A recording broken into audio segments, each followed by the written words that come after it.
Ya halo pemirsa, inilah The Brilliant kembali lagi hadir bersama dengan Anda. Saya Mirsa Wardana dan juga bersama dengan Zenzia Iksa, pemerhati hubungan internasional dan investasi. Kembali lagi hadir, kita bicara tentang satu hal yang berhubungan dengan kata investasi. Rentang satu dekade ke belakang, kata startup mengemuka dan banyak sekali yang tentu saja ikut serta terjun dalam dunia startup. Datanya saja sebenarnya Indonesia sudah punya 2.600 plus alias 2.600 lebih startup yang merupakan terbesar ke-6 di dunia. Bayangkan saja ya. Dan sayangnya 90% dari angka 2.600 plus startup itu justru mati ketika baru jalan beberapa tahun saja. Apakah yang terjadi? Kita bicarakan kali ini di tema di manakah uang investor di era tech winter. Agak berat dari judulnya ya, tapi buat Mas Zen tidak ada yang berat ya Mas ya? Gak ada, cuman baju saya yang berat. Jadi kadang-kadang kedinginan juga. Semoga kalau bisnis dingin itu nggak enak. Bisnis itu harus panas jika roda ekonomi berputar kan ya? Ya, kita maunya begitu selalu kan. Kita lihat nih sekarang ya. Kriteria startup yang ada tahun ini dengan 10 tahun lalu itu berbeda. Setuju. Faktanya yang terpanas nih, yang berita yang sudah mengemuka adalah ada satu startup yang merupakan platform online shopping terbesar melay-off 90% dari karyawannya. Nah, apa yang terjadi perbedaannya antara 10 tahun yang lalu dengan sekarang? Oke, kalau dulu itu kan masih masa-masa establishment ya. Berarti untuk membangun sebuah platform atau program itu membutuhkan tenaga kerja yang cukup banyak. Iya. Ya, ibarat panggung belum siap, cuman ada lantai doang. Iya. Ya kita harus butuh orang yang akan ngangkat sofa untuk menata sebuah ruangan. Iya. Sekarang ruangannya udah hampir jadi. Oke. Nah sekarang pertanyaannya, tukang angkutnya masih butuh sebanyak kemarin atau enggak? Oke. Ini berhubungan juga dulu belum ada kekuatan AI. Betul. Seoptimal sekarang. Sekarang orang buat desain, 5 menit jadi. Nah itu dia. Desainer grafis bisa kehilangan panggung habis itu juga. Apakah itu juga penyebabnya? Betul sekali. Karena memang sekarang akuilah hampir semua orang menggunakan AI. Kalau yang sekolah-sekolah udah kerja, itu di office pasti menggunakan AI. Nah kembali lagi, ini kan AI ini kan dibangun sama manusia juga. Iya. Jadi sebenarnya kemarin kita tuh agak-agak membangun sesuatu yang ternyata membahayakan diri sendiri juga. Gitu. Kita nggak sadar ketika itu di-develop, itu justru membahayakan kita sebagai manusia yang sebenarnya adalah sumber daya penggerak usahanya ya. Dulu ada istilah unicorn, ya investor kejar unicorn. Nah tapi sekarang istilahnya adalah cockroach. Beda unicorn dengan cockroach apa? Kalau dari unicorn itu kan kayak suatu fairy tale, makhluk fairy tale. Oke. Kalau cockroach, kukuraca, kecoa. Iya kan? Jadi simple sebenarnya. Unicorn itu kan udah makhluk mitos. Iya. Jadi ya perusahaan unicorn dalam startup itu udah mulai dianggap kayak mitos nggak sih ini? Ada nggak? Beneran nggak? Nyata nggak? Ya ada tapi kayaknya nggak pernah ketemu deh kita gitu. Jarang-jarang kita ketemu. Nah yang sekarang memang dicari sama investor itu bukan sesuatu yang high profit. Yang kemarin-kemarin kan memang hyper profit ya bahkan yang mereka ngincer. Ibaratnya ada startup, ada ide yang bagus. Lalu mereka mulai naruh dana untuk membantu itu growth bisnisnya. Bertumbuh, berkembang. Nah cuma masalahnya dari kemarin banyak kecelakaan yang terjadi. Yaitu dana yang udah ditaruh ternyata sasaran penggunaannya ini masih meleset, kurang tepat. Iya. Jadi banyak skandal-skandal juga ya mulai mencuat juga di berita. Hal-hal seperti ini ya akhirnya dikhawatirkan lagi sama para investor. Karena investasi itu bukan hutang piutang. Iya. Kalau ini gagal ya uang itu nggak perlu dikembalikan. Iya. Kehati-hatian inilah yang sekarang lagi dipegang oleh investor. Jadi mereka lebih memilih cockroach tadi ya. Iya. Tahan banting. Tahan banting dan mereka nggak mati-mati. Ya prinsipnya cockroach, prinsipnya kecoa berarti adalah walaupun terancam hidupnya, ada yang besar kemungkinan terinjak dan sebagainya, tetapi tetap ada dan menghantui, begitu ya? Ya kan? Dan gesit lagi mereka. Makanya kalau ada kecoa gitu kan kayaknya kita ngapain gitu kan. Tapi begini, berarti ketika kita sebagai pembuat atau founder dari startup 10 tahun lalu, yang kita persiapkan adalah proposal dari sebuah rencana bisnis. Kalau sekarang startup itu berarti proposal dari ketahanan bisnis misalnya selama 1 tahun terus cari suntikan dana begitu. Jadi budget plan itu kan selalu dibutuhkan. Yeah. Nah cuman masalahnya budget plan itu kan kita kan bikin rencana ya. Oh kami akan tumbuh dalam waktu berapa bulan sekian. Pasti ada ide-ide seperti itu. Cuman di situ kan di breakdown lagi. Jadi biaya untuk marketing atau promosi itu di budgeting juga. Oke. Nah, cuman masalahnya di sini yang suka terjadi kekeliruannya itu adalah ini mau promosinya ke sektor yang mana marketnya. Iya. Tapi itu pun ujungnya nggak terlalu besar gitu istilahnya. Nggak terlalu ngaruh ya? Nggak terlalu ngaruh, terutama bagi perusahaan-perusahaan yang ibarat kata berhasil untuk fundraising dengan skalanya cukup fantastis. Ini mereka nanti ujungnya bakal kebingungan lagi. Ini dana segede ini mau dipakai buat apa? Iya. Padahal mereka butuhnya sebesar itu. Iya. Nah kalau di data awal kan kita bicara ada 2.600 plus startup di Indonesia yang juga angkanya terus berubah begitu ya. Tapi nomor 6 di dunia dengan jumlah perusahaan startup yang besar. Dananya harusnya besar. Tapi seberapa besar sih? Apakah masih besar saat ini atau udah mulai trennya menurun? Trennya itu sebenarnya kalau bicara masalah nominal yang diinvestasikan oleh investor terhadap sebuah perusahaan itu mulai menurun. Oke. Tapi ini karena masih startupnya masih seed stage ya, masih awal-awal banget mereka ini. Kalau dulu mereka berani naruh duit kayak jeder gitu. Kalau sekarang mereka udah lebih berpikir secara perlahan, proporsional memberikan dana itu. Berarti sebagai pemilik ide atau founder itu sekarang lebih banyak kisi-kisi yang harus dipenuhi ya? Betul sekali. Karena mereka udah takut juga karena dana ini digunakan dengan bijaksana atau enggak. Itu sudut pandang para investor sekarang. Oke. Sudut pandang investor bicara demikian dan kalau kita bicara money hub di dunia ini, jauh di dunia ya. Mungkin di Asia Tenggara. Kita bicara negara Singapura. Negara kecil tapi kurs dolarnya itu 1:14 dari rupiah. Benar kan? Nah, kenapa duitnya itu berputar di Singapura ya? Padahal startupnya tuh lebih banyak ada Indonesia, Malaysia mungkin tidak sebanyak Indonesia, tapi negara-negara lain juga berkembang begitu. Kenapa Singapura? Singapura itu sebenarnya mereka dari dulu menjadi kayak penyambung ya, hub di bidang apapun juga. Logistiknya mereka sebenarnya ini. Oke. Jadi memang bicara masalah tech itu mereka memiliki fasilitas dan memang infrastruktur mereka di bidang internet itu udah cukup optimal. Bahkan ini kan internet ada kabel ya di bawah laut. Iya. Itu tuh yang menjadi terminal di tengah-tengah yang menyambungkan ibarat stasiunnya lah. Itu Masing-masing negara. Alasannya hanya sedasar teknis itu. Itu dan tambah lagi ada banyak lagi sebenarnya. Ini salah satunya. Secara infrastruktur mereka memadai. Memadai. Lalu yang kedua adalah bagi sebenarnya Singapura itu kalau ditanya uang investor dari Singapura. Pertanyaannya, benarkah perusahaan yang ada di Singapura ini berasal dari Singapura sendiri atau dari negara lain? Oke, jadi katakanlah ada orang Singapura yang menjalankan usaha, mendapatkan dananya dari negara lain, tapi beratas nama Singapura, Betul. Atas nama orang itu untuk memudahkan birokrasi. Yes, ditambah lagi ada juga perusahaan yang venture capital, ibaratnya orang-orang investor yang menerima dana dari investor untuk mencari lahan yang untuk diinvestasikan. Venture capital itu ada yang masing-masing negara memiliki kan, kayak misalnya Jepang, Korea atau Amerika segala macam. Untuk wilayah Asia Tenggara, mereka suka naruhnya itu pusatnya itu di Singapura. Jadi ada perusahaan Amerika di Singapura yang akhirnya menginvestasikan dananya ke Indonesia. Oke. Nah, kalau secara pendataan ini kelihatannya dana dari Singapura. Padahal bukan. Nah, Oke, ini benar-benar menjadi suatu hal tersendiri kita lihat ya. Nah, Indonesia itu ada beberapa pertanyaan tentang sektor startup apa yang naik daun. Kalau orang awam pasti ngelihatnya transportasi dengan naiknya ojek online yang ada di Indonesia, ya kan? Itu udah jelas, transportasi berarti. Tapi bukan transportasi saja, ada sebutan agritech, agriculture tech gitu kan. Fintech udah jelas, semakin banyak warga negara Indonesia semakin banyak yang membutuhkan dana. Jadi bisnis fintech itu udah nomor satu. Kemudian ada transportasi ya. Ada juga agritech. Nah, agritech ini yang sebenarnya orang bingung. Padahal kemarin juga ada kasus yang satu startup agriculture tech tersandung gratifikasi, begitu kan. Kita tahan dulu. Oke. Kita temukan jawabannya di segmen berikutnya. Tetap bersama dengan kami di The Brilliant.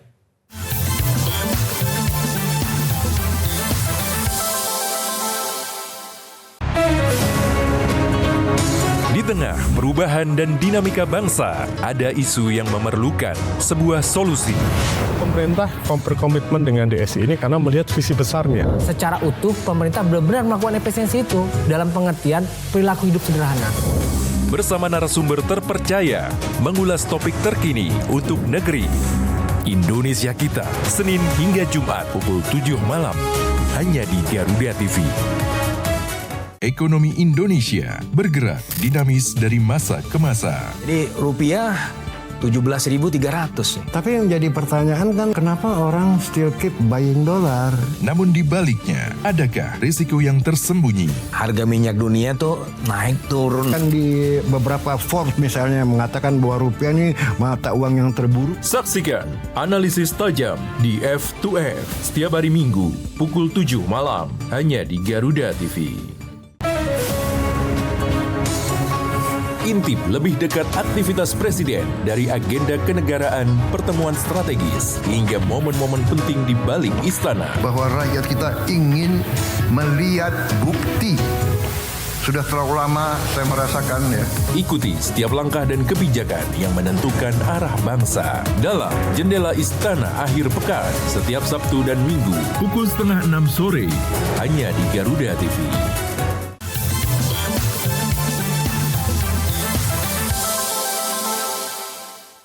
Pemirsa, dari zaman Anda masih kuliah, mungkin di bangku sekolah dasar sampai dengan perguruan tinggi dan sebagainya, pasti familiar dengan sebutan negara Indonesia adalah negara yang agraris. Benar nggak, Mas Zen? Benar banget ya. Yes. Banyak sawah, apa dan sebagainya. Tapi agritech sampai kasus itu muncul yang menyeruak di permukaan dan pemberitaan tersebut ya. Nggak banyak yang tahu kalau startup itu bisa di agriculture sebenarnya. Jadi startup itu sebenarnya konsepnya adalah membantu sesuatu yang selama ini dikerjakan secara manual, lalu ini udah bisa mulai automation atau maupun membantu tenaga orang-orang yang secara manual itu secara tersistem. Gitu, Oke. Berarti menemukan sebuah solusi atas kendala yang ada. Betul. Jadi memang itulah konsep dasar dari startup. Cari dulu masalahnya apa dan buatlah solusinya. Nah, itu dia. Sama juga transportasi kapan hari itu yang nge-boom banget begitu, termasuk mungkin di agritech juga seperti itu. Tapi kita kembalikan ke putaran awal gitu ya, tentang temanya sendiri yang bicara tentang di mana uang investor di era yang saat ini begitu. Kita tahu kalau saat ini tuh lebih susah cari dana untuk founder-founder Indonesia. Dari ribuan pitch deck, dari ribuan orang yang mungkin mencari investor gitu. Kira-kira kesalahan fatal sampai nggak dapet dananya investor itu apa, Mas? Yang paling banyak dikeluhkan itu tentang administrasi. Oh, Indonesia, administrasi. Administrasinya. Oh, tapi gitu. Administrasi korporatnya. Oke. Bukan perizinan di sini. Oh, jadi ketika investor datang, mereka pasti akan menanyakan jalur administrasi report berarti. Report line. Jadi memang pada prinsipnya ini kan dana dititipkan oleh investor untuk dijalankan supaya berkembang. Ya. Masalahnya yang suka orang kita ini nggak siap itu terkait masalah jumlah data maupun laporan yang dimintain oleh para investor ini. Oke. Ya mereka yang dititipin dana ya berarti punya tanggung jawab terhadap dana itu. Inilah yang agak sulit. Ya akhirnya di dalam perusahaan itu ya terjadi ada aja celahnya. Iya. Nah inilah yang memicu skandal ya akhirnya itulah yang menjadi biang pusing lainnya. Udah naruh duit malah tambah pusing kata investor. Ada dulu yang bilang begini pemirsa, kalau orang Indo tuh pintar sekali untuk pencitraan. Atau kalau dalam bahasa Inggrisnya mungkin fake it until you make it. Betul. Itu benar atau hanya sebuah asumsi? Benar. Menurut saya benar. Karena memang pada prinsipnya orang-orang kita pintar. Punya ide gagasan. Iya. Tapi ibaratnya kalau ditanya masalah konsistensi apakah bisa disiplin? Ini keluar katanya deh. Oh, disiplin juga. Disiplin. Karena report line itu tadi saya sebut masalah administratif. Ini bukan hanya masalah data. Ini masalah deadline. Oke. Jadi yang lupa taruh struktur itu adalah ketika orang bikin perusahaan. Pasti ada bagian tukang masaknya gitu, produksi dan sebagainya. Ada bagian tukang jualnya, sales and marketing. Yes. Nah, bagian yang compile data report itu jarang ada di bagian struktur perusahaan. Bukan, bagiannya ada. Iya. Masing-masing bagian ada. Tapi yang suka menjadi kekeliruan adalah konektivitas. Oke. Proses compile ini suka nggak on time ataupun kurang data. Oke. Ya akhirnya ada informasi yang bisa akhirnya karena nggak ada data, mereka kan membuat reportnya pakai apa nih? Iya benar. Feeling atau gimana ini kita? Iya, makanya, misalnya dari mana kita tahu kalau produknya dibeli orang? Berapa yang beli? Tempatnya di mana? Gimana surveinya? Nah, ini berarti ini materi daging nih pemirsa nih. Kita kalau ngajuin dana investasi untuk calon perusahaan kita, berarti di struktur bagan itu sudah ada penjelasan tentang itu dan dijelaskan ya? Yes, bukan hanya itu saja. Bahkan mereka sekarang udah mulai meminta untuk sistem divisi khusus whistleblowing. Ayo, apa ini? Whistleblower itu kalau saya tahu tuh lebih kayak pelaporan. Maksudnya? Laporan internal, pengaduan internal. Audit internal. Ya. Divisi audit internal itu. Betul. Oke. Karena apapun yang diutarakan oleh top manajemen itu belum tentu 100% benar. Oke. Ini whistleblower berarti harusnya independen ya dari... No, whistleblower bisa karyawan sendiri di dalam perusahaan. Yang di-hire secara rahasia? Enggak. Ada di situ untuk mengawasi? Iya. Oke. Jadi fake it till you make it sudah tidak bisa relevan lagi? Karena memang semua orang, karena perkembangan dunia juga, data itu lebih mudah dicari sekarang. Iya. Ini data makro itu gampang lah. Ibarat kata warga negara Indonesia yang berjenis kelamin perempuan dan pria dengan segmentasi umur sekian, itu tinggal kita plok, udah keluar. Nah, kalau mau data lanjutan, kita tinggal meminta ke perusahaan-perusahaan memiliki data seperti itu. Misalnya hobinya bola, ada berapa sih dari segmen ini yang tadi sebutin.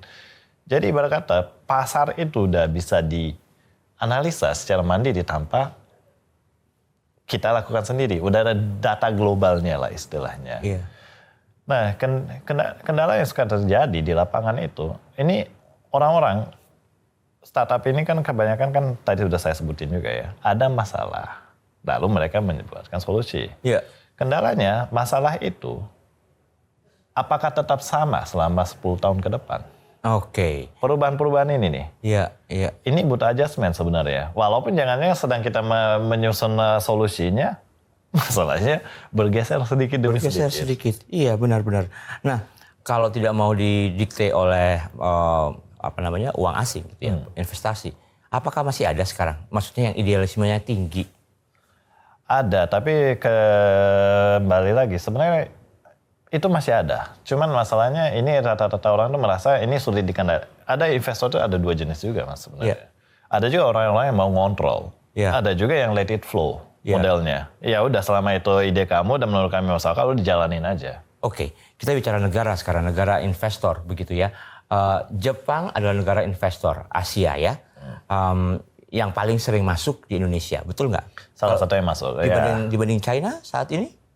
China masih lebih besar sebenarnya, tapi masih masuk 5 besar. Jepang. Masih masuk 5 besar. Kalau negara bule, negara barat itu masuk. Apa yang paling besar negaranya? Negara memang kebanyakan masuk Indonesia ya. Iya. Negara Eropa kayak jarang deh. Amerika ya masih. Amerika masih. Oke, kalau dibandingkan dengan antara negara Barat dengan negara Asia yang menjadi investor, yang akan lebih let it flow, let it glow tanpa ada dikte langsung itu negara apa? Sesama Asia. Sesama Asia. Karena mereka sudah sama-sama budaya Asia, jadi memahami juga, maka ada memaklumi. Budaya Barat itu lebih cenderung ke belak-belakan. Jadi straight to the point. Di sisi lain kita kan masih ya ada lah sesama komunikasi sama bule gitu agak kagok kadang-kadang straight banget deh ngomong gitu. Nah di faktanya di lapangan juga karena lingkungan di Asia itu kehidupannya juga mirip-mirip sesama Asia. Jadi budaya itu sangat berdekatan, karakteristiknya cukup ya masih bisa dimaklumi. Ibaratnya negara-negara maju di ASEAN ini juga dulunya kan mereka kan bukan dari awal negara maju. Mereka melalui negara pertumbuhan dulu berkembang. Kalau menjadi besar. Jadi kalau ketemu negara yang ibarat kata masih berkembang bagi negara maju, ini masih ya understandable. Mereka masih bisa memahami kondisinya. Oke. Ada istilah tadi di segmen 1 yang kita bicara ada unicorn, ada juga cockroach startup, ada dekakron. Familiar nggak dengan istilah dekakron? Kalau nggak, tetap bersama dengan kita akan kembali.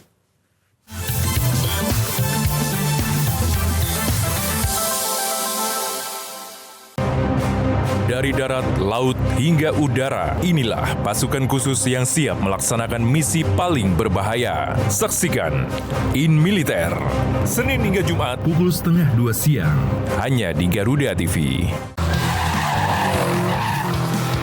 Temukan Bukan semua hal menarik tentang otomotif di sini.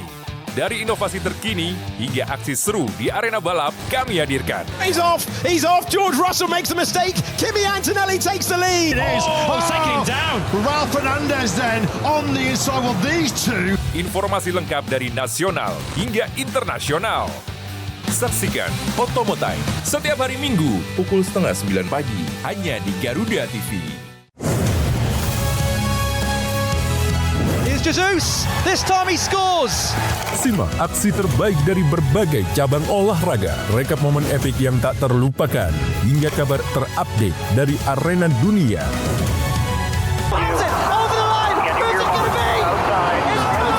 Oh, what a turn!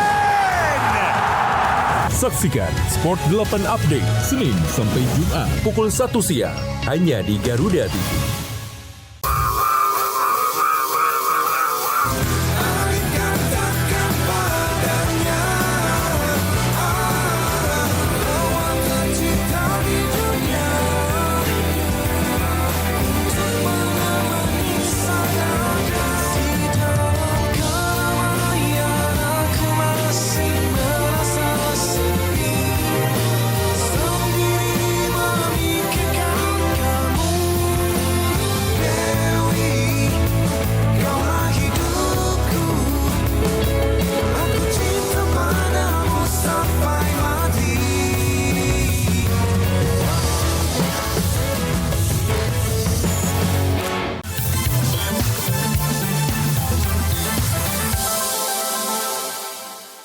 Ya, saya yakin banyak sekali istilah-istilah yang asing juga dalam per-startupan.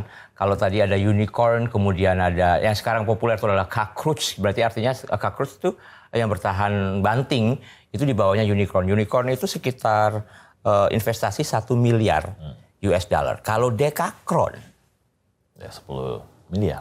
10 miliar. Nilainya di atas startup, di atas unicorn.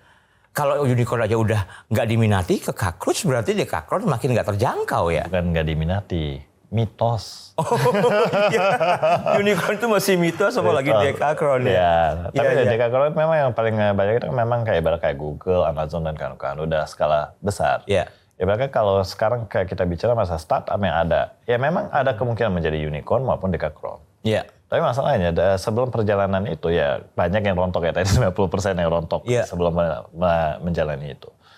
Jadi sempat ada analisa juga menjadi pembahasan.